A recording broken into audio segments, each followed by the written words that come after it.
अस्सलाम वालेकुम। एक नई वीडियो के साथ मैं हूँ अब्दुल यमीन अफरीदी। आज का जो टॉपिक है वो है Newton first law of motion. आज हम Newton first law of motion पर बात करेंगे कि न्यूटन फर्स्ट लॉ क्या कहते हैं। ये सर इसाक न्यूटन ने पेश किए थे। तो Newton first law of motion की स्टेटमेंट इस तरह है, if a net external force acting on an object is zero, the object will maintain its state of rest or uniform motion। Newton first law कहते हैं कि अगर हम एक बॉडी पर जो एक्सटर्नल फोर्स लगाए जाते हैं वो खत्म करें, अगर वो बॉडी रेस्ट में था तो वो हमेशा रेस्ट में रहेगा, अगर वो बॉडी मोशन में था तो वो हमेशा मोशन में रहेगा। ये न्यूटन फर्स्ट लॉ की स्टेटमेंट है। Mathematically Newton first law force zero होता है और एक्सेलरेशन भी जीरो होगा, क्योंकि फोर्स एक्सेलरेशन फोर्स पर डिपेंड करता है। अगर फोर्स हो तो एक्सेलरेशन भी होता है, अगर फोर्स ना हो तो एक्सेलरेशन भी नहीं होता है।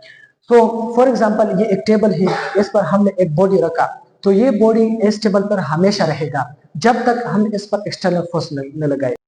दूसरा ये, फॉर एग्जांपल अगर हम फुटबॉल को फेंक दें तो ये फुटबॉल हमेशा मोशन में रहेगा जब तक हम इस पर एक्सटर्नल फोर्स नहीं लगाए। इधर आप लोगों के जहन में एक सवाल आते होंगे, या एक चीज को हम फेंके तो वो चीज कुछ देर बाद रुक जाता है, तो क्यों? क्योंकि इस पर बहुत फोर्स लगाए जाते हैं। उस पर ग्रेविटी फोर्स होता है या रेजिस्टेंस फोर्स होता है और फोर्स होते हैं।